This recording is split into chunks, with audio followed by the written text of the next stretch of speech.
Welcome to Monarchist Minute Royalist News and Discussion out of the good old US of A. I am Charles York. Joining me tonight, we have Kaiser Bob, Koshin Undying, Trad Raider, and our newly promoted Vice Chancellor, Victor Smith. We only have two scheduled topics, but we'll see where the evening takes us. We are continuing Local History Month, which I realize must be getting boring for some people. Hopefully, next month will be more varied. If you have suggestions for theme months, put them in the comment box below. Anyways, um, so we have Local History Month, and we're going to be going down the list as we often do, as is custom. Kaiser Bob, give us the title of your story as we commence our narrative journey through America's glorious past. Hello. Tonight will be the story of the Doom Legions of Ottawa, otherwise known as the Radium Girls. At the turn of the 20th century, a miracle cure was brought to global status. This cure was radium. It was advertised in several European nations, and when it was finally introduced to the United States, it gained similar popularity. During World War I, radium was used to highlight the watches on soldiers' wrists so they may tell the time during the dark. When the war ended, several of these companies decided to use radium to paint watches, clocks, alarm clocks, pocket watches. Yeah, you get the point. They were mostly used for clocks. However, they were also used for face paints during Halloween, where young girls would paint radium all over their faces so their face may glow in the dark. The company that was placed in Ottawa, Illinois was called Radium Dial. It was established in 1922 in the former high school of Ottawa. The process of radium painting basically is a standard factory procedure where these young girls, no older than in their 20s, early 30s, and also high school years, would sit in a line and dip their paintbrushes in radium and paint on the clocks. Now, the company had these water cups, like any painting, like when you do an art project in high school. You dip the paintbrush into the water. I'm sorry, this story is very personal to me. You dip the paintbrush in the cup, and then you basically doodle on the dial. However, the water would dampen up the painting of the radium on these watches. So instead, the girls would lick the brushes and then paint it because that was more effective. Around this time, many people, those who use radium for medication, or the girls who were just doing their jobs, began to decline in health. Their teeth were falling out. They were beginning to spit up blood. Their bones were beginning to fracture. And they were in their minds perfect shape.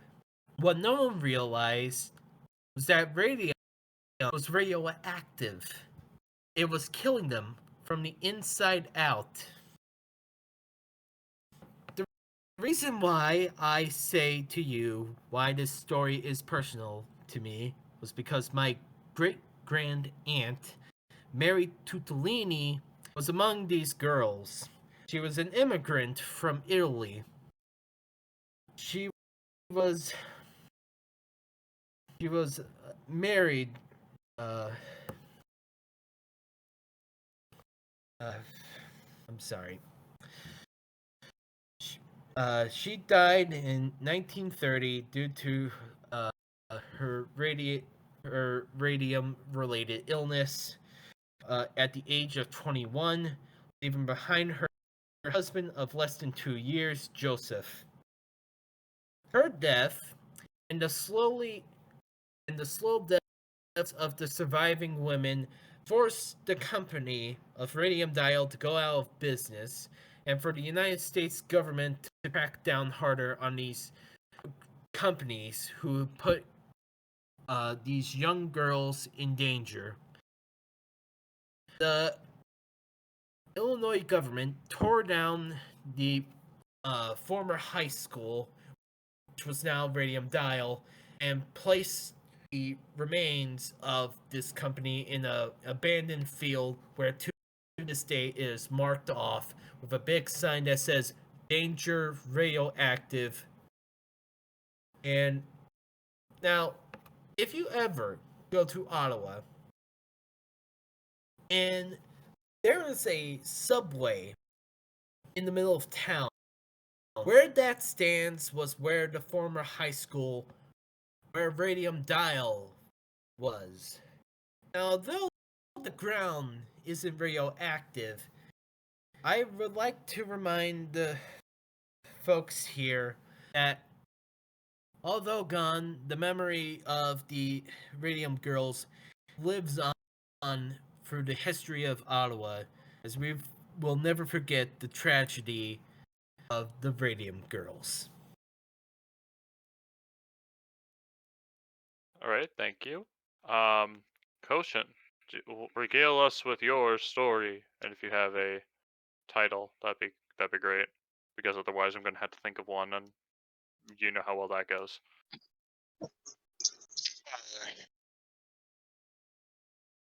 Well, Hello. sorry. I don't actually have a story. Oof. Trad Yeah. Raider, give us your glorious title to a Nebraskan past. So today I will be talking about, and you may use this as the title because it's good, the Salt Witch of the Plains. So, this is an old story that's been passed down basically for as long as anyone knows. But there was a Native American chief, and he was extremely bloodthirsty and warlike. And often he would go out on wars with other tribes in the surrounding area for no reason other than bloodlust. And the only person who could get near him without getting killed was his wife. So one day a witch cursed him and took his wife, and he believed her dead for many years. And this depression that he had gained from his wife being taken from him caused him to wander off into the plains, where 40 miles from his tribe and from their home, he found an old hag waving a tomahawk at a young woman. And so immediately he charged in, ready to fight, and he noticed the young woman had the face of his wife. And in a moment of rage, instead of helping his wife, he immediately buried his hatchet in the skull of the old hag. But when he turned back to pick up his wife, the earth opened wide and swallowed both the hag and his wife, closing where only two salt pillars stood where they once were. He then went back to his tribe and told them his tale, and it was a tradition for them to go out every month to the salt pillars and to beat the ground with the tomahawks to ensure that the witch never came back. And when settlers started to move out into the plains, they were told this same story and this same tradition. And so whenever you pass the two salt pillars on the plains, it is customary to go and beat on the ground to ensure the witch never comes back. Now that is a good a good tale. I like that. It's very. Do you let me ask you this question. Do you personally believe that there's this witch? I mean, I've never seen it with my own eyes, but I am a superstitious person, and I'd rather be safe than sorry. So do it with a crucifix in hand, and you'll be fine. Yeah.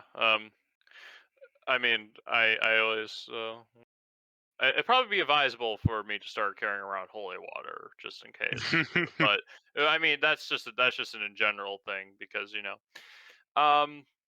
All right. So, uh, we have I guess myself. So I'm not going to be too specific with this tale because it kind of gets into it's not even really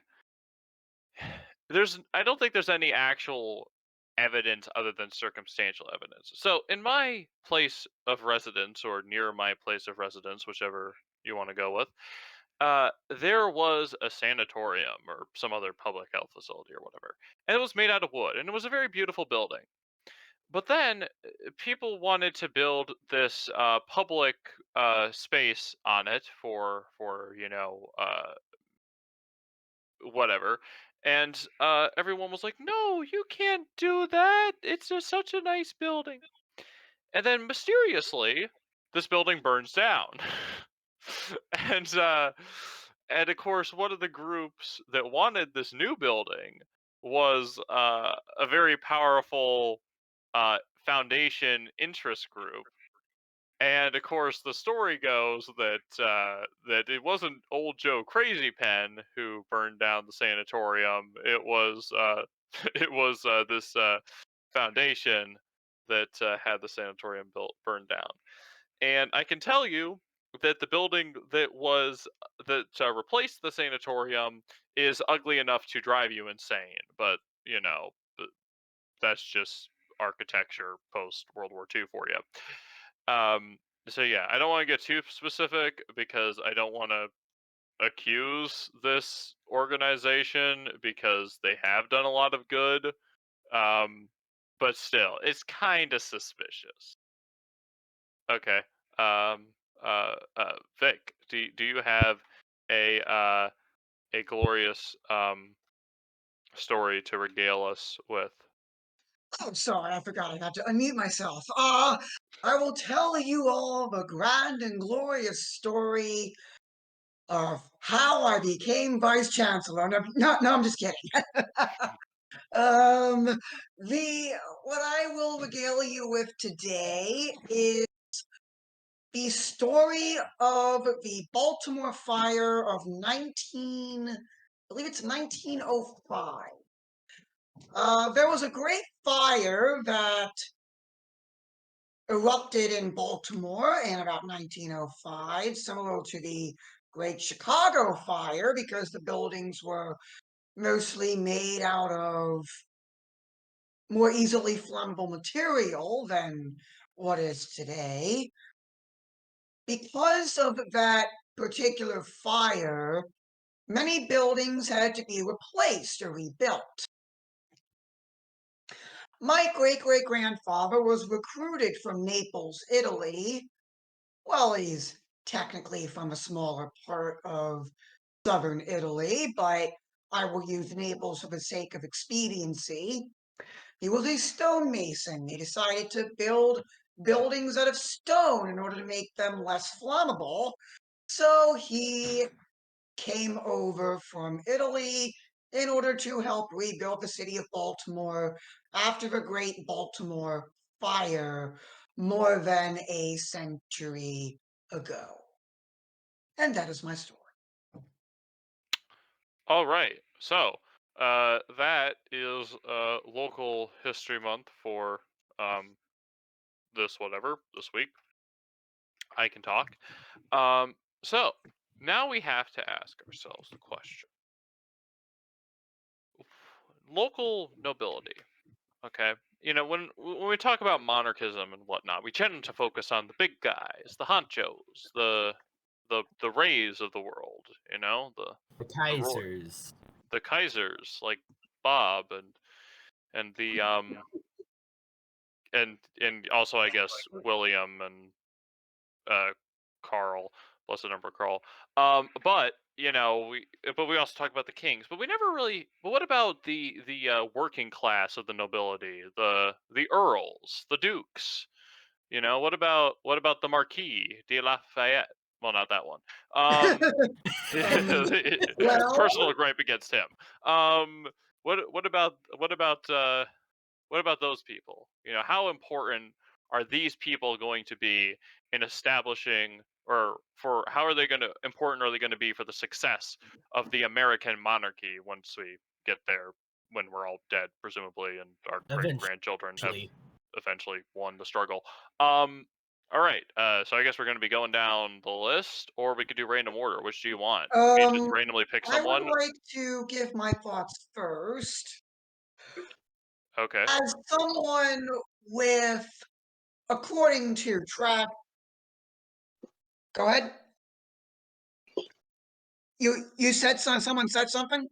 No, I just think Koshin's unmuted, No. and oh, Oh, then okay, cool. Okay, cool. So, uh, I think that the local nobility is much less important to the success of the American monarchy itself than the actual monarch and his or her family is, because getting a guy from Montana to care about the whims of the Marquess of Maryland is a completely impossible proposition.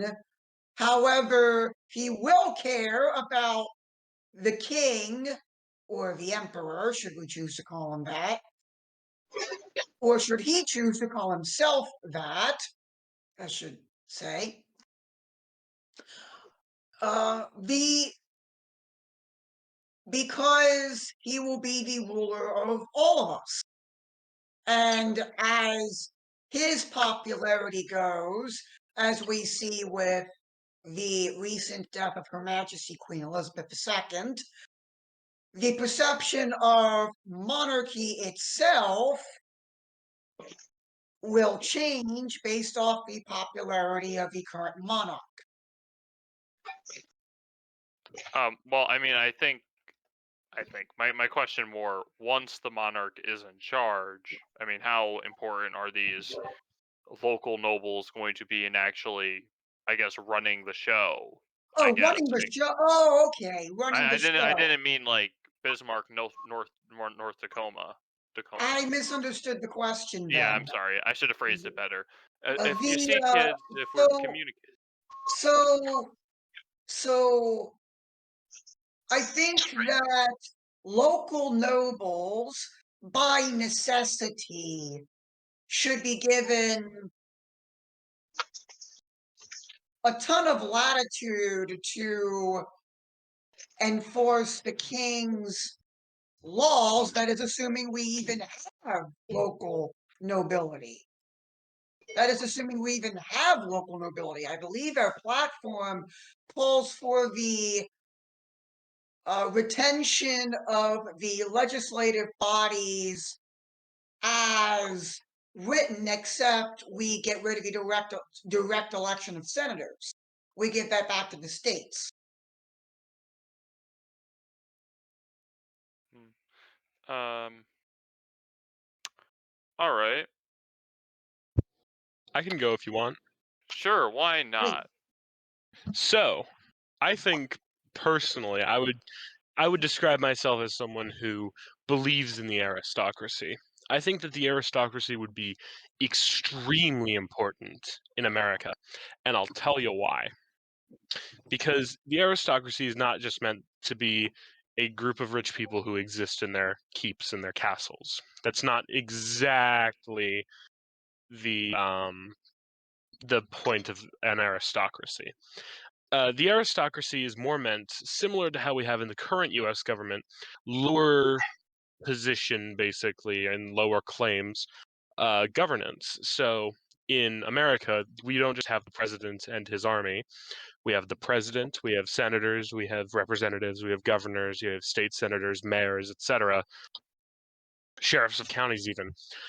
But what it's all for making sure, because the president doesn't need everyone in the country's support.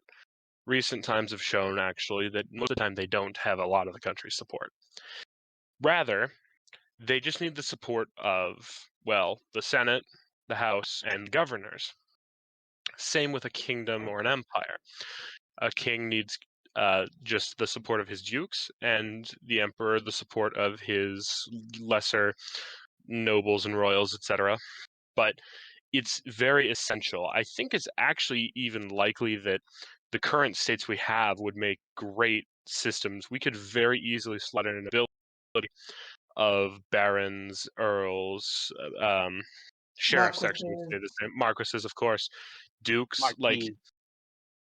marquesses in English. But anyway, as I was saying, it would be very necessary, because you can't just, like I said, the king wouldn't need the support of everyone.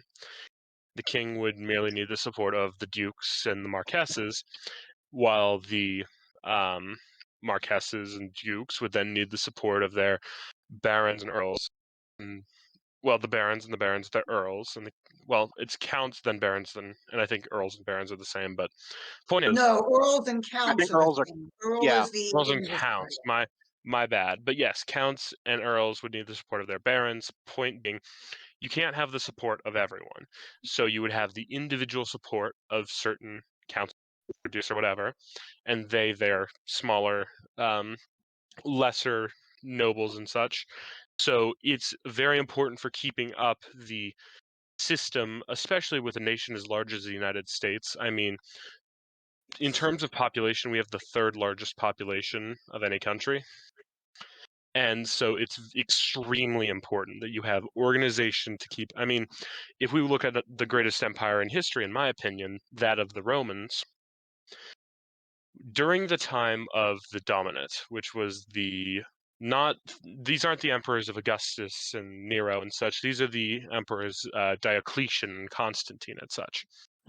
These emperors had their own bureaucratic framework. In fact, they invented these new terms for local, you could say, governors, who would, in the old times, be called legates, but they would be running a certain area of the empire for the emperor.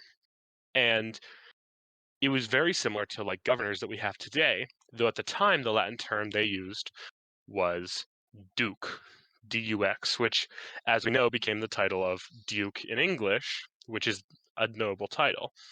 So the system follows. We merely need to convert the democratic styles of mayors and sheriffs and governors to barons and counts and dukes. And with that, you would have a clean transition. It would be a clear transition into monarchy, because these systems are already set up. And then it would also allow for clear, easy governance, which would make a more stable empire or kingdom.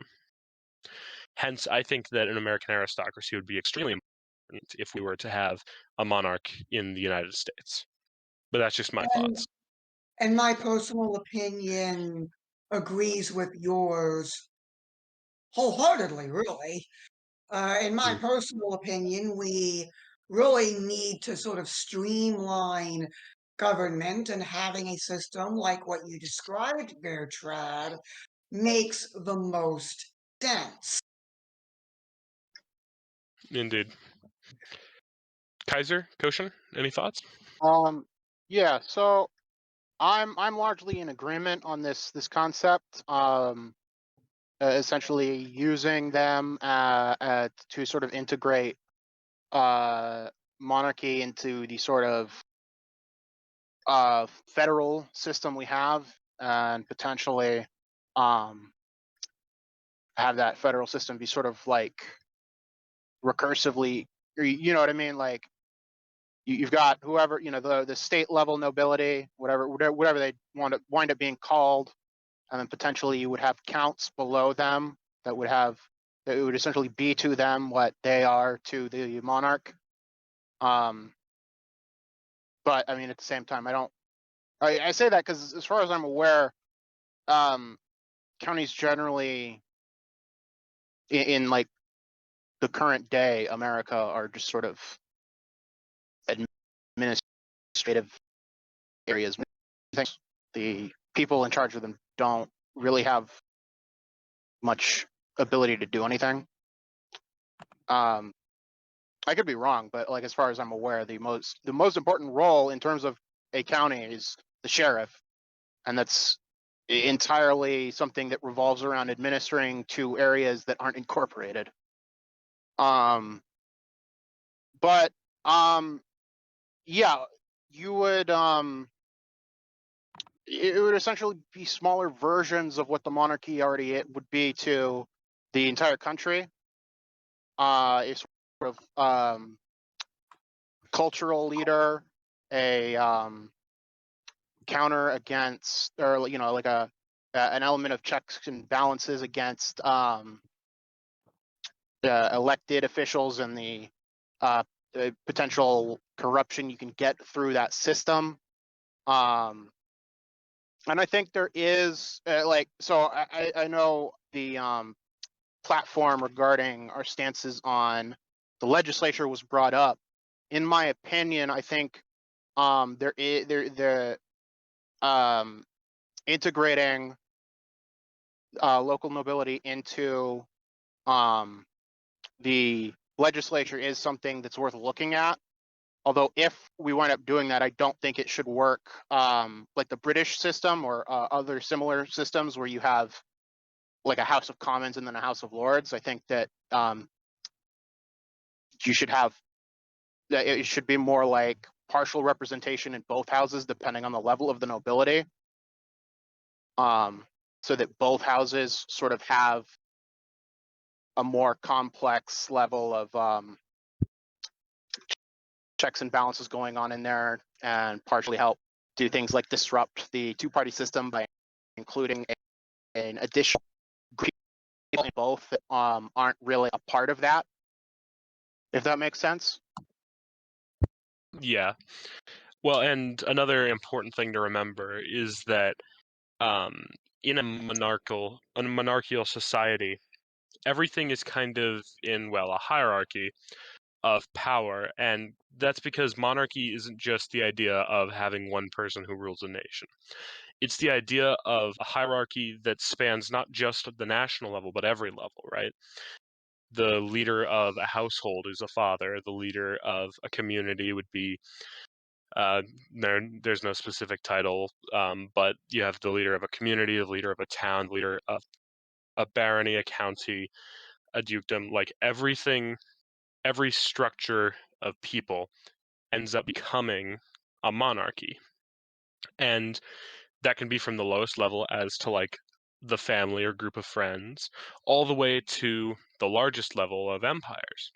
And so having such a system of aristocracy where you have, in a way, lesser monarchs, those merely instead of kingdoms or of empires, of dukedoms and counties, it enforces that rigid kind of pyramid-like structure. And of course, the triangle is the strongest of shapes. It creates a stronger, more stable society. Were you saying something, Koshin? No. I mean, yeah, I think I largely agree with. I think one of the biggest things clear on the topic of the idea of ability would be idea specifically what we would be talking about, or what is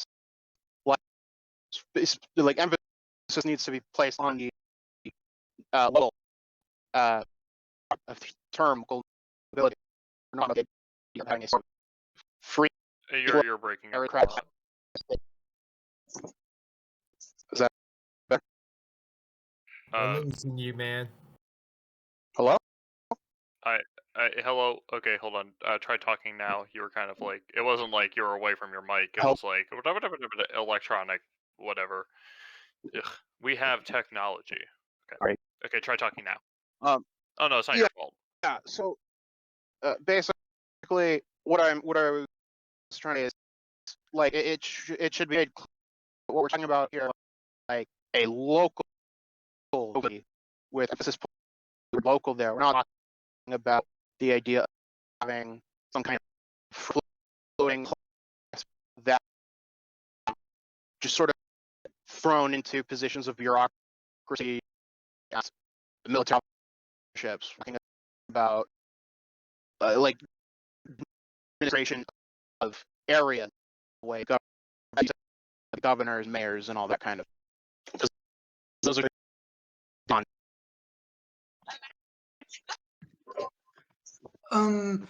If I may respond to this, It kind of was still electrostaticy, but I think we got the gist of it. Yeah. yeah, I'd like to respond to that if I may. No one is asking for the Marquess of Maryland to be setting foreign policy. No one is asking the Count of North Dakota to set policy regarding inner city education in the Northeast. No one is asking for the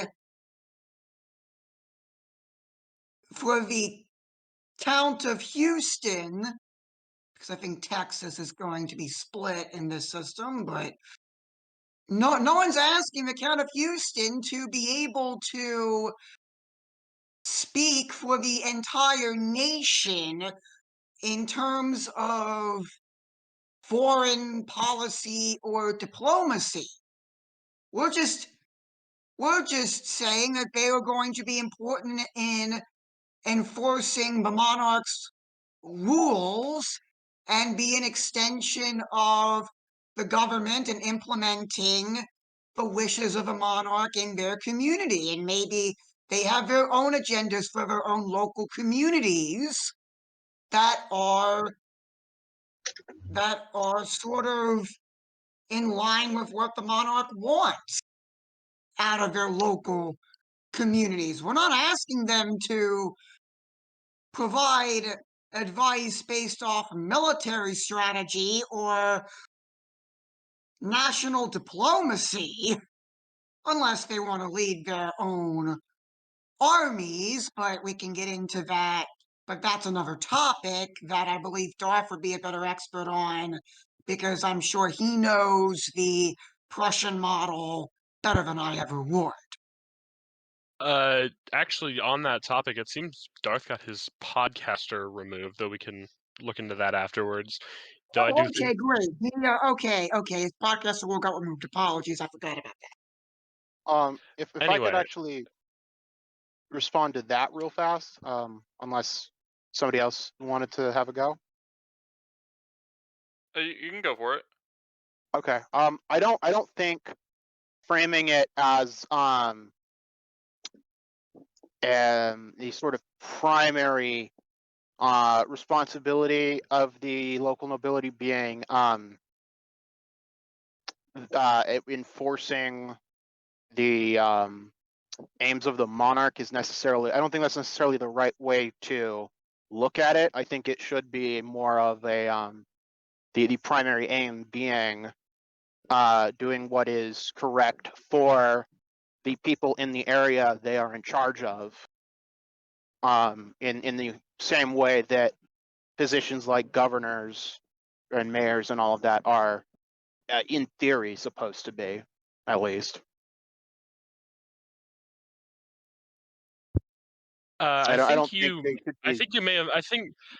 No. I think you may have slightly misunderstood the topic of the question, Maybe I did. because that seemed slightly unrelated to what we were talking about. Though apologies Maybe if I you slightly didn't. misunderstood what was said then. Well, Charles, would you like to restate the question for us, since there seems to be confusion? Well, I no, guess I it's was more just responding to what Victor said, I think. Mm. Well, anyway, I believe that actually does bring us toward the end of that topic, since we all seem to be in agreement.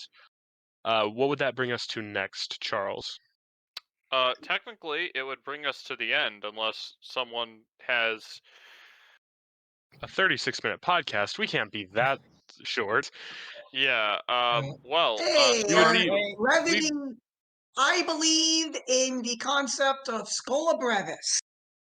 So, But we'd be neglecting our duties if we didn't torture Charles with a 3-hour podcast episode. Yeah. Yeah. Well, I mean, we could How always about try and at extend the. least, Sorry, go ahead. I would at least want to talk about the recent incident in East Palestine, Ohio. Oh Ah, well, yeah. we were gonna save that till Will could be on next week because this is his week Alright. off since he's an Ohioan. Yeah, Uh, that does make but more we sense. could talk about trains in general and what we think of Or rail. another idea, we could gripe about world politics. Which one specifically? There's much to gripe about. Well, that gives us plenty of time. Anyone have any Uh, political topics that have been annoying you recently that you just want to gripe about? yes, This and year, that yeah, is some of- the concept of the freak out about these so-called UFOs. Ladies seems and like gentlemen, unidentified flying objects are just that. Flying objects that are unidentified. It does not necessarily mean that there are aliens visiting the planet, nor does it confirm or deny the existence of the same. Unidentified flying objects could just as well be some kid's kite got lost in the atmosphere. Chinese spy Or, balloons. so I was just about to say, or Xi Jinping got a little too rowdy and decided to send some helium carriers our way. Or Also, it was discovered, it was released, I should say, by the Pentagon, that surprising many, you want to know what was found in the contents of that balloon? Oh? A happy birthday letter to Senator Rysam. Yes, indeed. No, this is the thing that no one expected. If you can't hear the sarcasm, I apologize. Surveillance equipment. They found surveillance Oh, equipment in wow. the balloons that we've for weeks been making jokes about being takeout boxes with cameras. I mean, it is so. They have satellites. Why would they send balloons unless openly provoking our president, who, might I add, isn't exactly the best with diplomatic relations, a la Brittany Griner? I think it's clear that they're provoking and testing us to see how far they can go before we get mad about it. And I think they just want to troll us, to be honest. Oh, yeah. it's the diplomatic equivalent. They troll us to see how much they can troll until we will actually, I don't know, do something. But the House president won't let us do anything about that now, will he? I'm not sure. I'm not really It's sold on almost the. as if he's beholden to someone. I Well, still maintain that the I'm just. teleprompter is secretly running the country. But So, I don't really think that the UFOs are. I mean, these Chinese spy balloons are really such a big. Um, I mean, guys heard obviously, of I don't like the idea that the Chinese are invading our airspace with spy balloons, but at the same time, they're already spying on us with satellites. Probably they're already gaining our intellectual property through espionage, and also the fact that we're dumb enough to make our stuff there. So I mean, I think, I mean, if they're trying to provoke us, well, I think that I think that the worst they've done is made 150,000 "That's no moon" jokes from in the Star Wars meme Reddits. I mean, I think clouding that up with "That's no moon, that's a spy balloon" has been the worst damage that this has done. And as much as I can't, as much as it hurts to say this, Reddit apparently isn't the center of the human existence. Whoa. So, Well, So Well, I mean, it's embarrassing that we had that up there for so long. oh yeah. well, and here's the thing. I'm old enough to remember, and this only happened a year or two ago, so it's very funny to say that. But I'm old enough to remember when we would have near wars with Iran because we accidentally had a drone get too close, not even over their border, just a little close to it by a couple, like I think it was 50 miles. We almost had a war with them over that. Yet we let a surveillance balloon just go over the entire country, and nothing too bad. And then we shoot down another one in Alaska and another one right next to Canada. Like, do we just not have these diplomatic things anymore where we get really angry at people for sending things into our airspace? I thought that was like rule number one of being an airspace dominant power. well, okay, just because you have the first and second largest air forces in the world, the second largest air force of the world is actually the United States Navy, which is Actually, that's not true. Actually, that's not true. it's not true anymore. Who's the second No, largest air force? the second largest air force is the U.S. Air Force. The largest air force is the U.S. Navy How? because it's the Navy. Aircraft carrier. Okay. Well, I Oh, consider that. wait. I'll consider that payback for the fact that the U.S. Navy, and like immediately, like at the end of World War II, they wanted to build this 1,000-foot aircraft carrier that was capable of carrying land-based bombers, so the U.S. Navy could have a carrier that could drop bombs. But then the Air Force was like, "No, we're the only ones who can drop the bomb." Meh. So I consider that payback. So okay, so we have the world's largest Air Force, and then just the world's largest Air Force. But just because you have the world's most powerful Air Force doesn't mean you have to enforce your air security. I mean, hypothetically, we have the most powerful army in the world, and we don't enforce our border security. So I mean, why why does it matter? Ooh. Dude, Well, I just seeing our federal troops, at least in the guise of our National Guard, on our border, it gives off the impression that we're a military state, which we are most certainly not. that is I mean, true, but look, maybe here's it's the just thing. Here's the thing. You must remember, Victor, that walls don't work unless they're around the Capitol, and troops don't stop anything unless they're in the White House. The U.S. military and specifically the National Guard is useless against foreign invaders, but U.S. citizens, that's where they're good at. yeah. No, I mean, Hmm. I I mean with the whole border thing. Maybe I played a little bit too much Hoi 4 where this is just the default thing to do unless you're getting really into the LARP. But you just put all of your divisions into the 24 stack or larger than 24 stack if you're in major power, and you just put it on the border. Like, are you really going to go through all the hassle to like put divisions in the major cities where the divisions are going to be? Like, the most in-depth I get with Hoi 4 is when I'm doing an Austria-Hungary run in vanilla Hoi 4, I will name the security bureau after the actual Austro-Hungarian security bureau and select the I mean, eagle icon. Like, that's all I get into. Like, I just mean, put the divisions on the border. you should probably keep some back to use the defense thing in case somebody like uses paratroopers or Marines or something, or like a naval invasion. But yeah, Oh, you assume that I actually turn the AI on anything other than recruit. That's cute. Ooh, I just had an Anyways, idea. We want to turn this an impromptu movie review? Oh boy. ooh, Here I we like movie go. reviews.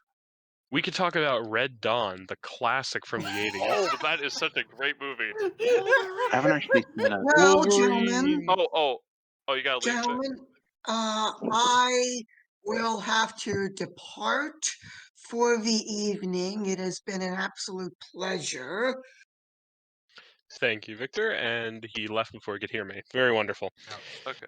Yeah. Anyways, where were we? Wolverine. Red Dawn. Oh wait, so who hadn't seen it? Me, but I mean, I know Okay, the how idea. much do you know about it though? Like, has the Uh, plot been sufficiently spoiled for you? Do you know who wins in The the old end? one, Yeah, no, I know what the I know. I have seen the new ones, but I know the idea of the old one is Russians invade, Okay, so you know that we resistance, win. Wolverines, all that. A lot more Okay, so you know we believable win. Okay, than so we're the not gonna spoil anything. remake. Is a lot more believable than the remake. The remake had North Yes. Korea invade the U.S. North Koreans. North, Yes. North Koreans, except they dressed like, spoke, and used Chinese things because they had to change it last minute because you can't offend China. Because you know what happens if you appease China for years and years and years? They send They spy send balloons balloons. over your planet. Anyway, I'm circling. Red Got Dawn, me going in circles. great Okay. movie. Great movie from the 80s. I think that should be required reading for anyone who wishes to be an American citizen. It's just apparently there's a story, and I don't know how true this is, but with the sets, because obviously it's not like the movie prop people could just go over to Russia, Soviet Russia, and be like, comrades, can we borrow X tank or X truck? So they had to so they like basically had to use like photos or whatever, and apparently like someone in the U.S. government thought that they were real, and so they go up to the production people, and the guy's like, "Where did you get those?" um, Oh, Marley. and they yeah, Power's back and on? apparently power's back on. What? I Your think power's Koshin out? Oh, meant shoot. to, I'm sorry, guys. I think he meant to mute himself. He's having a great time. Oh, Yes. boy. But no, that is a real story, and it reminds me of the story from another great movie, Lord of War, where something similar happened. When they were filming Lord of War, there's this big scene like halfway through the movie, which everyone's seen that movie by now, so I'm not going to worry about spoiling it, unless it's Koshin, and then it's Koshin. So Yeah. basically, there's a giant scene where you have the main guy. I'm just going to say Nick Cage because everyone knows Nick Cage, and he's buying a bunch of guns from this Ukrainian general who happens to be his uncle. And there's this big scene where they like walk by all these rows of AKs, and then they drive by all of these Russian tanks. Like I don't know Russian tanks. Forgive me, War Thunder players. Go back to spilling your secret government documents, but it was some Russian T whatever. And there was like 30 of these tanks. And so they did a drive-by of it where they're like driving by. And these are close-up shots, so they had to be real or real enough. And that also got them a call from the CIA because you don't just have, 40 Russian tanks and like thousands of Kalashnikovs laying around. You just kind of don't have that. I mean, when it comes to movie production, it's almost started wars multiple times. Let's not forget when Gaddafi almost invaded Morocco. I think it was Morocco, or it might have been Tunisia, over the filming of Star Wars. Like, movies have a really bad habit of almost starting conflicts. It's I'm sorry, what's this hilarious. about almost invading Morocco over the filming of Star Wars? I haven't heard that one before. When they were filming Star Wars A New Hope, they basically had to go out to some sand dunes, and they went out to some sand dunes. Actually, I think it was Tunisia, but they were in Tunisia, and they had a lot of these vehicles for recording scenes and stuff, and for like general equipment and whatever. And Gaddafi, who was the most mentally stable person on the planet, his army saw these people on the border with lots of vehicles that looked very large and thought, yeah, that looks like the Tunisians are invading. So he proceeded to start sending threats to the Tunisian government, who was basically like, what's going on? And then the Tunisian government basically informed the Star Wars crew that they had to wrap up filming pretty quick, or else Gaddafi was going to start, launching missiles at at Mark Hamill. and so they couldn't exactly have that. They finished their filming quick and skedaddled back to the States. But Imagine. filmmakers, Imagine That if would have they made a very did different movie. See, Imagine this if is they did why. complete filming and they were in the middle of filming like one of the shots where they're on the speeders, and all of a sudden, all you hear is some missiles The flying by. Look, And you Mark Little- consider Hamill- it. Young Anakin wins the pod race and then gets bombed by Gaddafi. Okay, you consider it violence against a harmless movie crew studio. I consider it cheap special effects. I mean, no, I mean Practical effects, my practical friend. effects. I mean, okay, and really though, this really should have just been Lucas. He really should have thought about this, and he said, "You know what? I'm going to rewrite my script. As opposed to the Empire, it's going to be Tin Pot Dictator Republic, and the Jedi Knights are going to be the survivors and defenders of some sort of kingdom." That's what he really should have done. It really should have forced him to think, but I guess Oh, we want to start the, I guess you can't say geopolitics, the astropolitics of Star Wars. Well, I do maintain though the Empire did nothing wrong. literally, yes, the Yeah. Empire did nothing wrong. The only Ah, come on. questionable, the Come only on. questionable thing. Space debris is nothing, in my opinion. Yeah, No, that's look. that But- the reluctance to recycle is kind of. I mean, it's like any modern political issue that the left wants you to care about. Yeah, it's kind of not bad, but at the same time, it's literally space, a giant empty void. It's not like anyone's gonna run into it. So Charles is starting his Ben Shapiro I- arc. Yeah. The I mean, radical okay. Marxist left wants you to Garbage believe. and throw it into No, literally. the stratosphere. No, literally, just Charles in about 2 minutes. It's going to be the radical Marxist left wants you to believe that the Empire blew up Alderaan.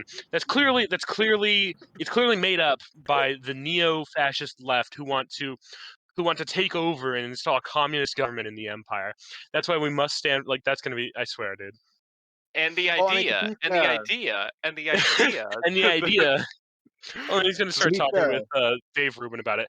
I agree with that. To be fair, Star Wars is pro-Jedi propaganda. It is, honestly. Oh, yeah. It is I mean, told for the perspective. Oh, I'm just saying it's a weird cult of non-Christians who just want to like wave around their weird weapons, and I'm just saying, man, it seems like some Marxist stuff, man. I think Honestly, I don't know. I mean, honestly, Well, they act no. like the UN. Like they go into different planets that they are aligned with, help out the corrupt governments of said planets, and to the ones who are not aligned to the system and are and are opposing the dictatorship of the planet. Well, we're coming in and we're helping, and we're going to help the dictator. And I just well, I mean, it's clearly some. realized that I just gave up the cookie. I am sorry, Charles. It's clearly some kind of federal system because, like, the Republic is like a state. It's not. It's not some kind of yeah, but it tribal literally gave situation. But corporations the right like, to vote.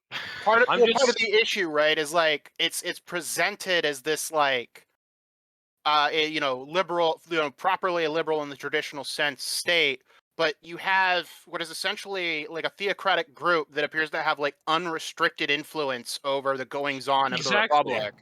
And And, like, I mean, like- theocracies are only based if it's my religion, as we all know. Well, And- it's like entirely made of people who are taken in as children, and It's Charles Um, Manson, man. I mean, I can't trust someone whose skin is green, who's like 3'2". Like, I'm just They're- saying, man. There's something weird about that dude. well, their entire all like, the aliens. their entire view structure is dumb, and like and they what they do isn't even like in accordance with the things they say. Like, oh yeah, no, you were supposed to bring balance to the Force by making sure our side wins.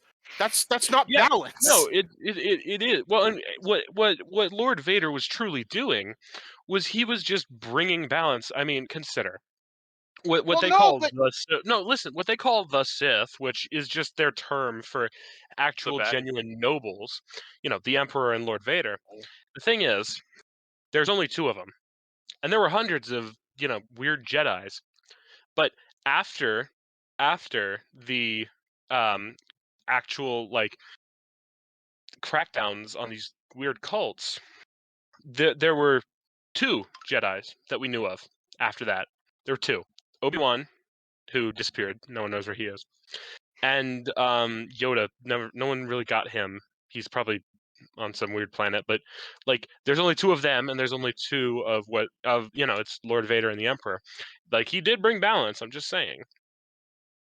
Oh yeah, And, and also, you know, are we not going to talk I mean, about how the Jedi enslave a bunch of clones and had them fight their wars for them? well, I mean that's. I think that was more the Republic in general, but like, I mean, the But like Sith situation. after the Empire was established, the clones were freed to do whatever they wanted, and were offered homes and lives within the newly formed Empire. And the Empire didn't even force anyone to serve in their military. It was all volunteers for the Imperial Army and for the elite Stormtrooper Corps.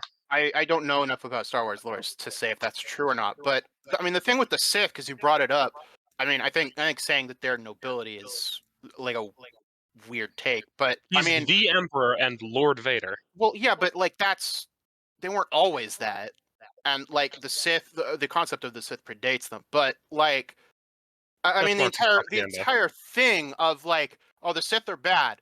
Why? Because they're heretics. Like, is essentially the actual answer. Like, Except, they well, exist within the except, same religious structure as us, but they believe a different thing. Therefore, they're evil, and we have to kill them.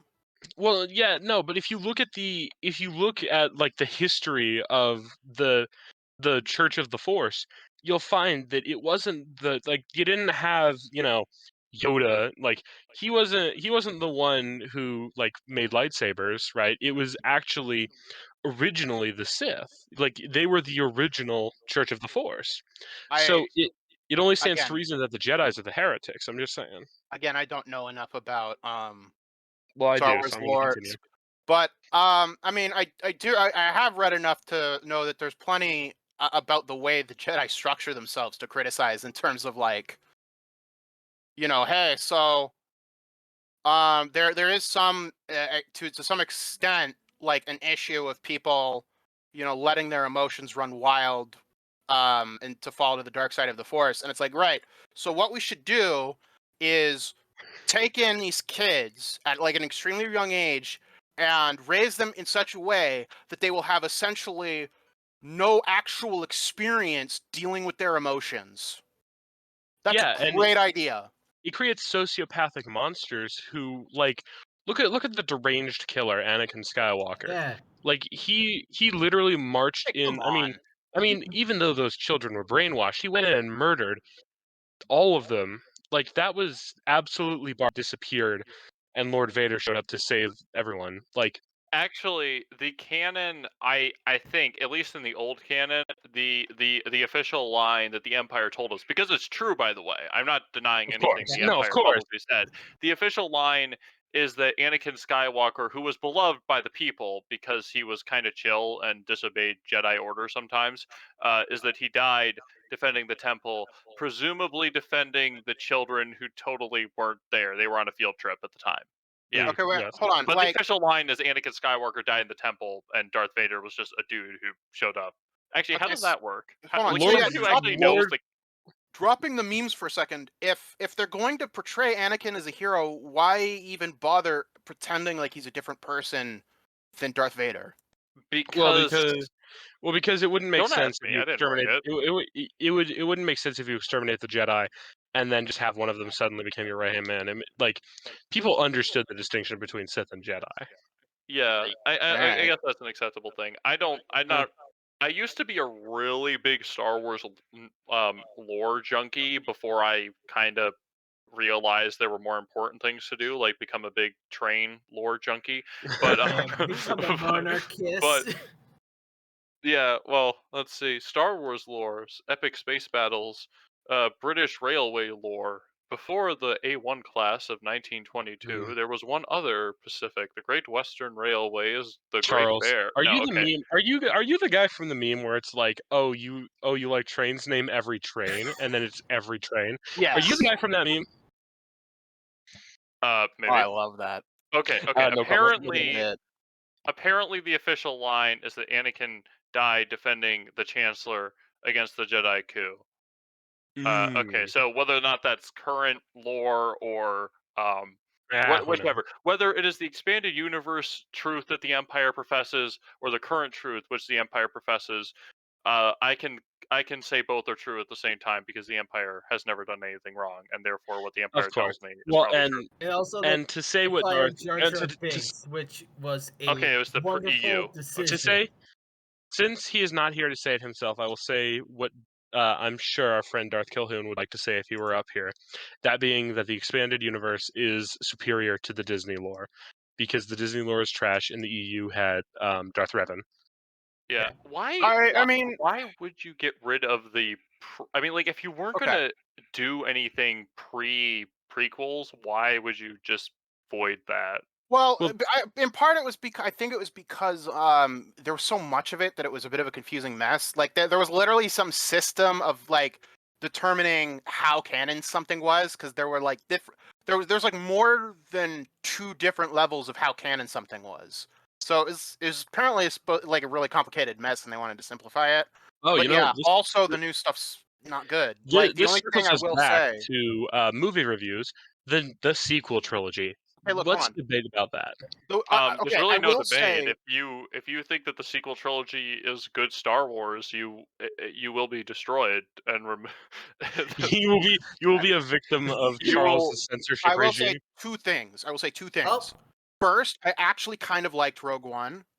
Oh, No, that doesn't count. Yeah, That's that- not the sequels. that doesn't Yeah, count. Right. That was that's the Well, a big I one. hold on. I kind of want to say why, and it's because that was, I think, the first movie where, because I mean, okay, so they call they call Jedi's. They say the whole Jedi and Sith thing is like a religion in I think the first movie that came out, right, episode Yeah. 4. They do. Han Solo does. But then it didn't really feel like a proper religion in the prequels.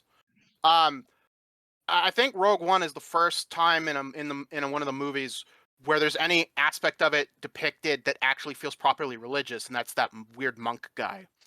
There's about Um, 5 minutes of Rogue One that I will watch, and it's the end scene with Lord Vader just cutting Oh, through a yeah. bunch of rebels. the problem is that the ending actually doesn't really make a ton of sense with the way No, but it's still episode cool 4 to see starts. him. Well, yes, that's true. It's really cool to see him cutting through a group of dudes. Like Okay, that's what everyone wants. now here's I the mean other thing. that is Darth Vader. Here's the other thing I'll say. Right.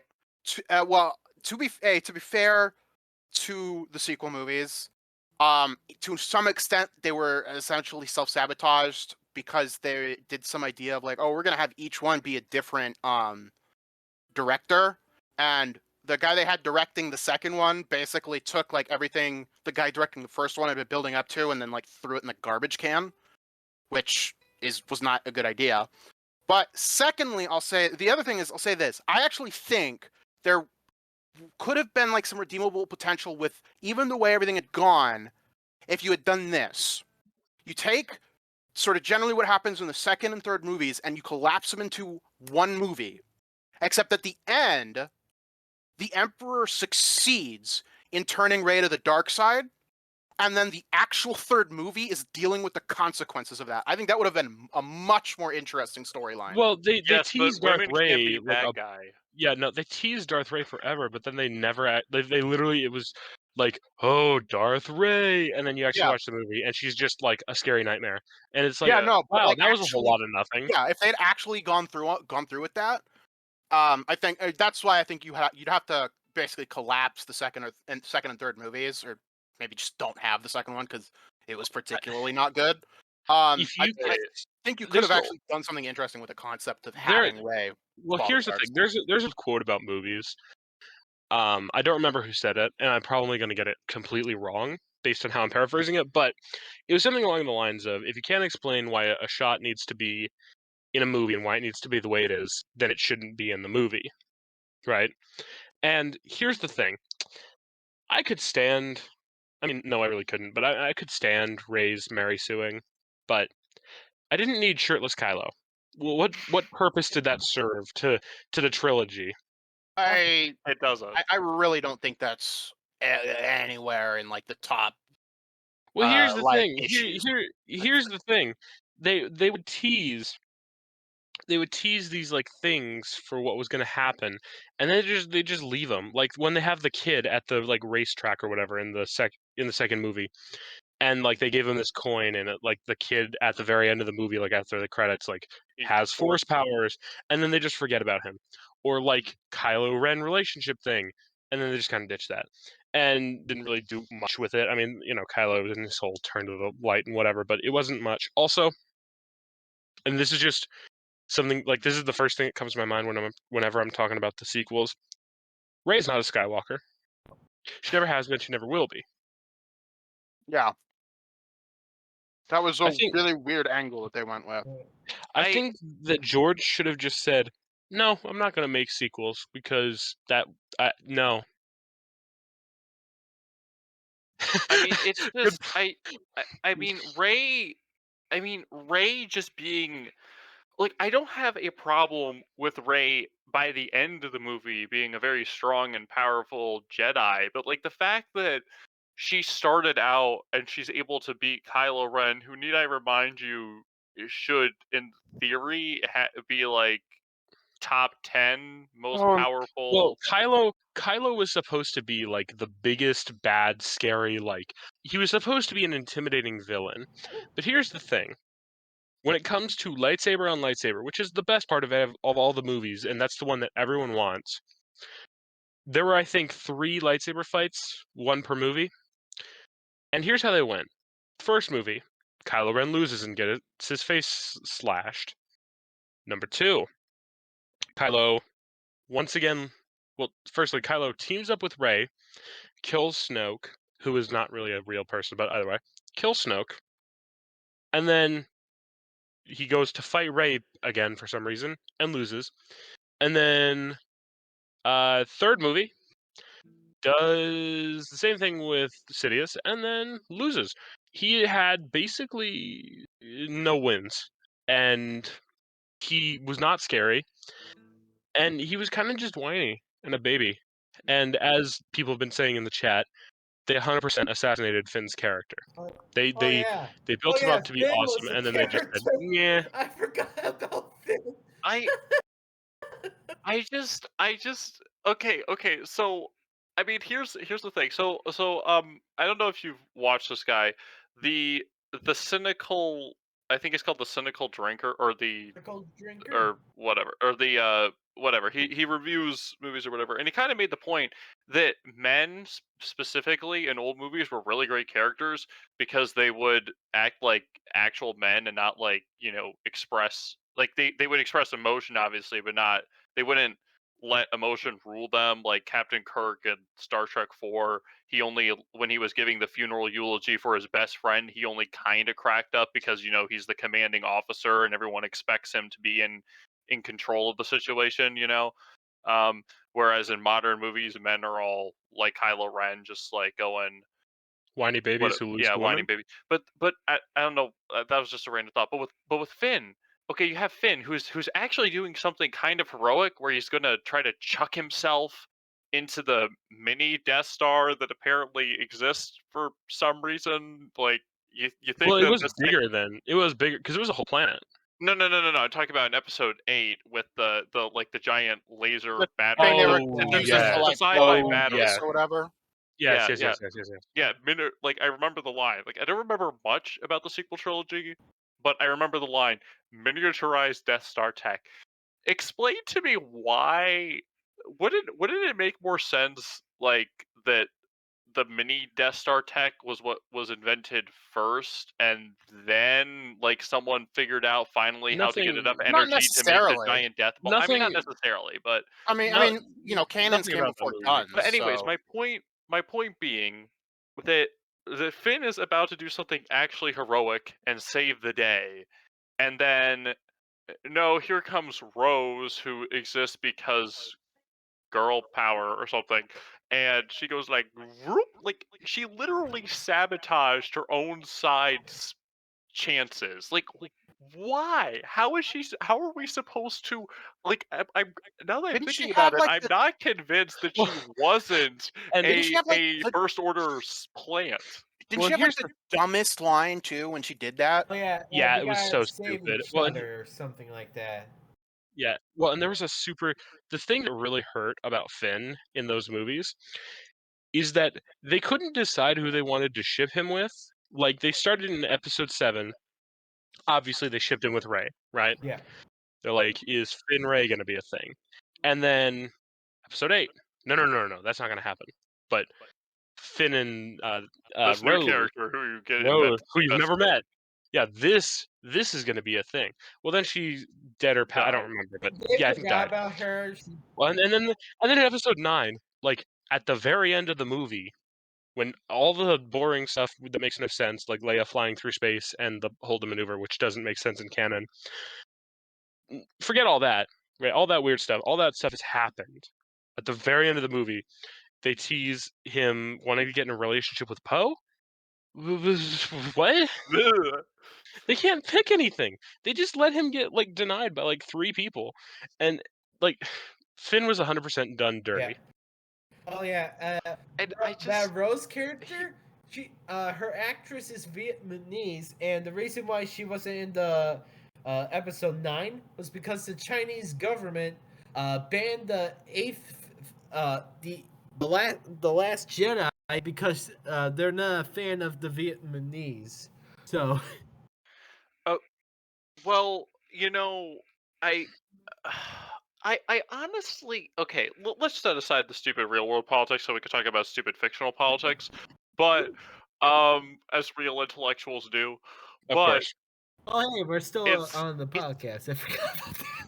yeah, I know. But no, it's just okay. Can anyone describe to me can someone give me a brief synopsis of episode 9 because I watched it in the theaters. All I Yeah. remember, It's a fever dream. yeah, So no. All I what I remember remember, is okay, what go. I remember is I think Leia dies. I don't Yeah, know. she. And then and then they're on a desert planet and they go into some caves and then Chewbacca died and maybe and then they run around and do something.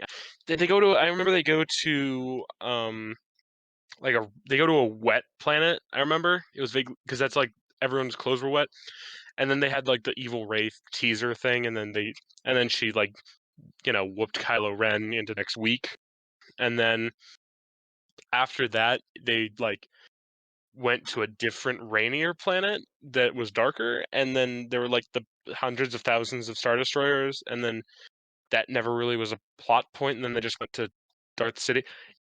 It wasn't a movie that you could follow.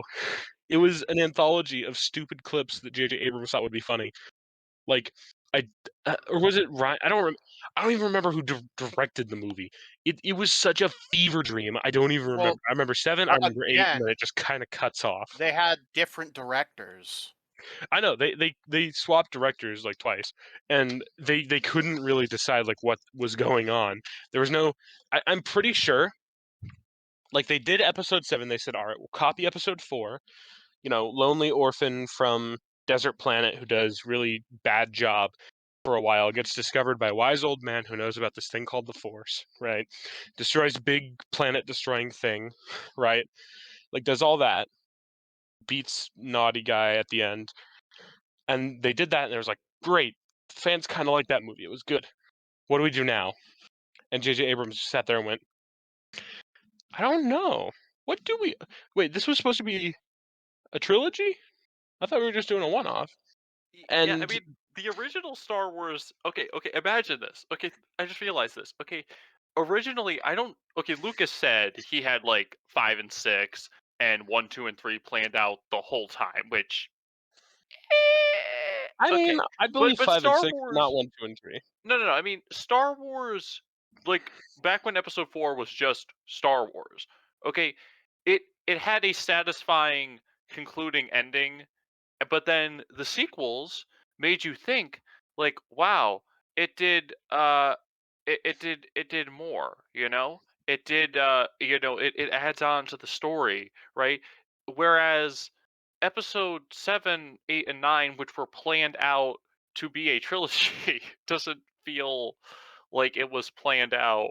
Like maybe get like a napkin and write out the basic outline and then go off that if you have to, but like at least have an outline. Again, Probably like I said, that's didn't because for help. some reason they they had this idea of like, well, we'll have a different director for each movie.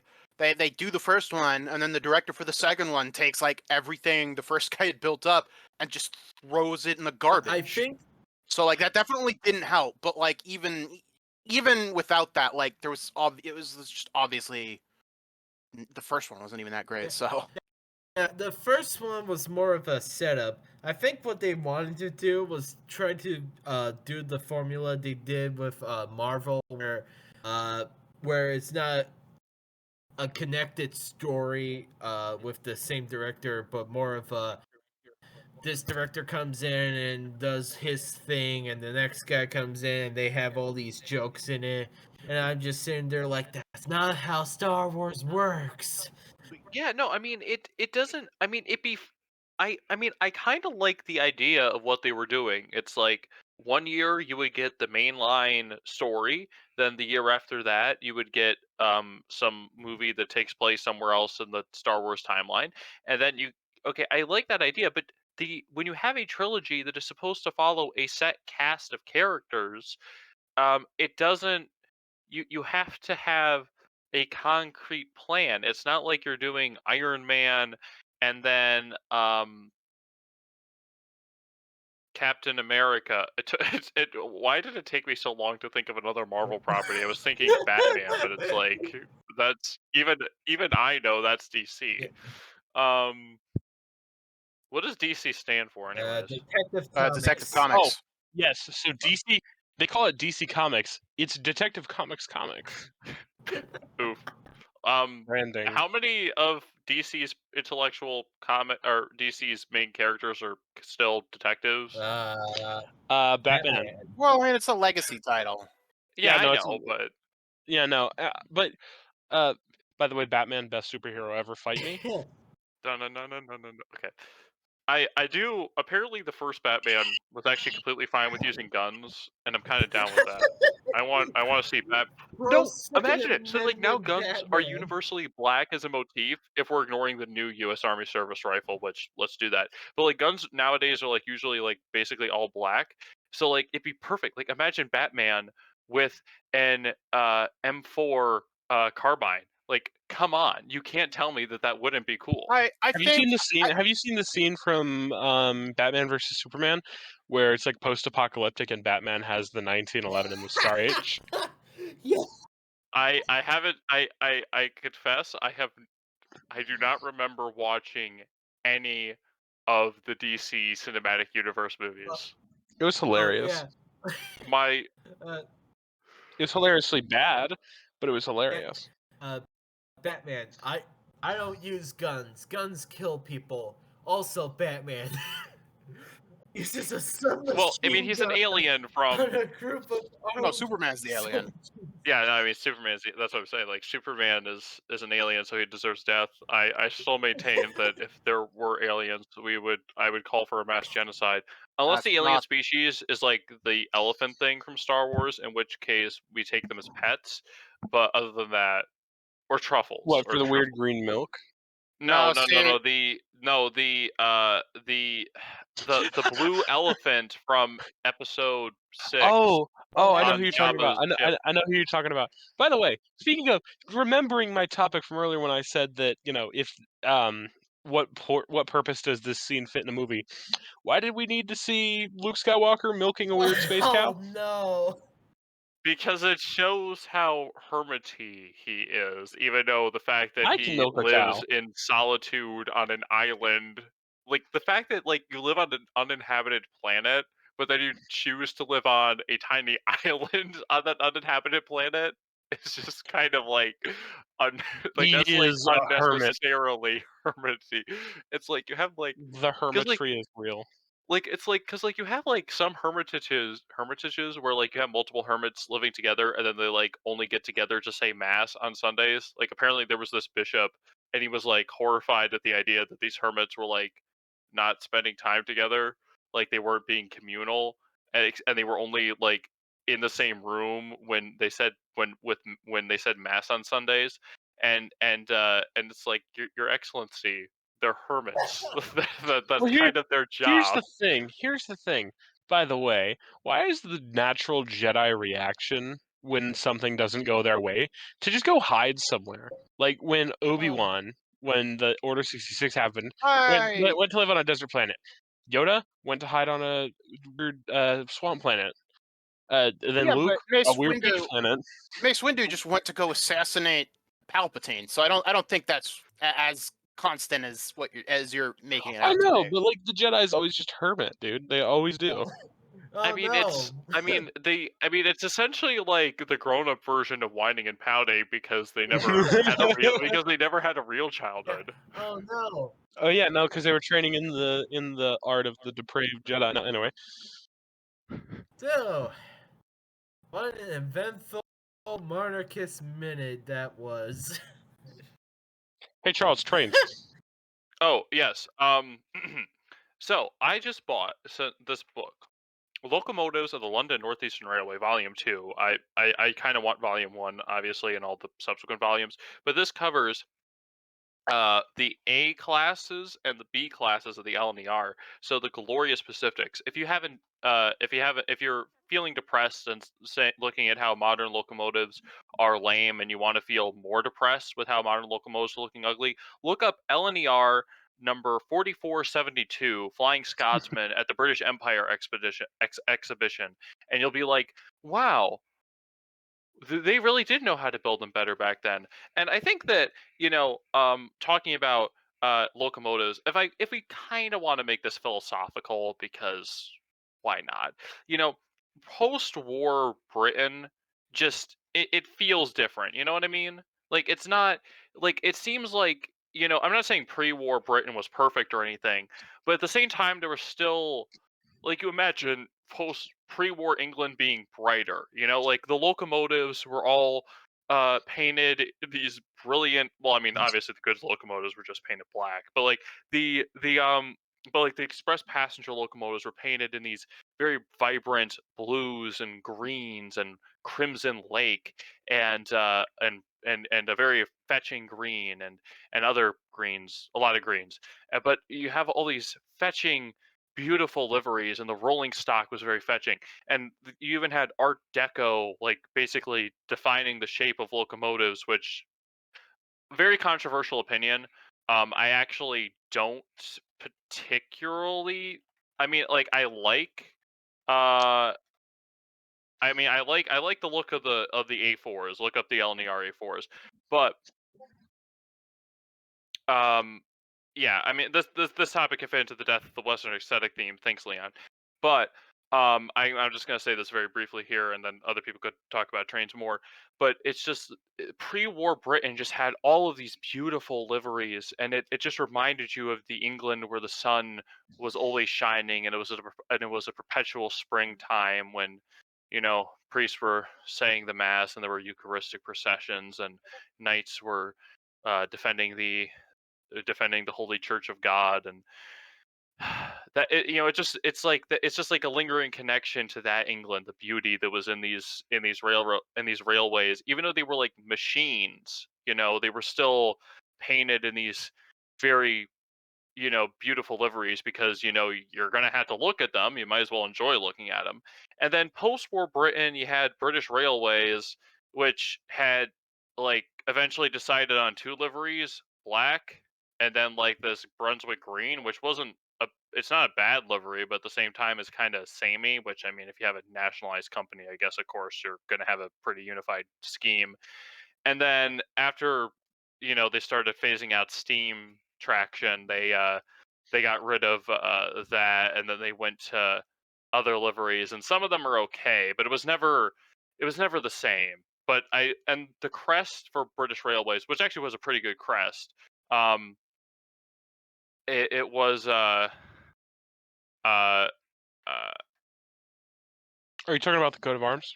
the British Railways, but It's it's not a called a crest. crest. No, it's I'm called gonna it is try called a to crest for a interrupt. railway I'm company, gonna go though. ahead and head out. Oh, sorry. Okay, But Cushing. this has Okay, we're been gonna be wrapping up great. though. So, Yeah. um, so yeah, but in railway parlance, it's called a crest for some reason. I don't know why. So the You said railway it's the crest British for Railway Company? yeah, Or look up British Railway. It's very confusing, because when Britain when the Labour government nationalized the railway, they didn't come up with a very creative name. They just called it British Railway. Oh, that Or- is a crest. Okay, yeah, the Yeah. crest. By the way, for anyone listening, I'm very big into heraldry. If you ever call the shield a crest, I will find you. The crest is the thing on top that has like the crown or the tors or the whatever. It's on top, not the shield. Okay. I will hunt you. Hunt you down. But you know, and then but they replaced that crest. Look up the British I Rail found it. logo because I found they it. Yeah, 'cause rebranded the so arrows. the old one used to be really nice. The new one's not. Yeah, yeah. So it was actually apparently there was so look it up if you don't know what it looks like. Apparently some British Rail employee uh they jokingly called it uh employees like at some station. Apparently the guy said he and his coworkers called it the arrows of indecision because of how backwards the company was. Um British Rail became it's kind of sad that Britain was like the birthplace of the modern railway and that it had given the fastest steam locomotive in the world is a British steam locomotive, Mallard. And you have this very beautiful history of railways, and then British Railways, the nationalized company that was supposed to revitalize the railways, kind of failed. Surprising that one. Well, yeah, no, part of the problem, you see the RAF and the Luftwaffe and the armies of the various European countries and the USAAF, let's not forget them. They had done all of this work to like completely destroy the infrastructure of Europe. And then after the war, Marshall's like, "Hey, let's rebuild this." It's like, dude, you're doing all these guys hard work. Like they fought a war for like 6 years just to destroy Europe's infrastructure. I cannot believe you're doing this. But anyways, I should write the next textbook for World War II. But anyways, um, but because of that, like you, like they, like since everyone was just starting over, you could like make all these nice broad curves, so you could have high speed trains that go like above 100 miles an hour or 160 commies per hour. Um, but with Britain, the rail infrastructure was worn, but it was still intact because the Luftwaffe hadn't managed to go kaboomba. Uh, eh, but yeah, so um, my point is that a lot of Britain's troubles with rail post-war was the fact that they were trying to go faster and faster, but they couldn't because the fact they were all curvy. But the philosophical thing is still railways pre-World War II still reminded you somewhat of that old England that was still nice and based, and then after the war it began to slip further away into a post-war haze, and then eventually the Beatles happened, and you're like, oh no, England died. Oh well. Does anyone else have any choo-choo topics? No, sir. We should wrap up. Yep. All right. Okay. So we've been reduced to tree, but I think that we can still do this. Okay. If you would like to join us live on Monarchist Minute, joining us to experience this discussion in real time where we talk about very important things like railways and whatnot, then you can join us on our Discord server. Link in the description below. If you would like to follow us on Twitter, which I am wondering how that's still a thing, then you can do that by clicking Link the in link Link in below. the in the description description below. below. If you would like to go to a Reddit of all U.S. monarchists, well, it's not technically our Reddit, so it's someone. If someone does It's this, everyone. Whatever. It's communist Reddit.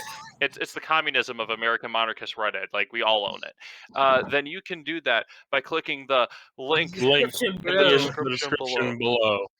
If you would like to go peruse our other offerings that we have, despite the fact that, functionally speaking, YouTube and Twitter are our only real sources of income, not financial income, like new people income, then you can do that by clicking those In the links Links in the below. description below. Description below. Okay, and now we will conclude in prayer. Okay, so you're gonna, since Vic isn't here, you're gonna have to do the secondary Gotcha. I can do for that. me. Okay, so in the name of the Father and of the Son and of the Holy Ghost, Amen. Our Father, who art in heaven, hallowed be thy name. Thy kingdom come, thy will be done, on earth as it is in heaven. Give us this day our daily bread, and forgive us our trespasses, as we forgive those who trespass against us. And lead us not into temptation, but deliver us from evil. Amen. All right. In the name of in the name of the Father and of the Son and of the Holy Ghost, Amen. Okay, I forgot my Amen. manners. Okay, so that's it for this week. If you would, You did You that. already You- did that. I did that. Okay, sorry. Did you just call me by my first name? No, double no cookie for you. Okay, I well, didn't call I'm you not. by That your was. name. Wow. I I didn't thought I heard either. someone say my first name. Whatever. It doesn't matter. I don't care if people know my first name is Robert. No, joking. It's not Robert. But anyways, that's it for this week. Take care. God bless. Bye.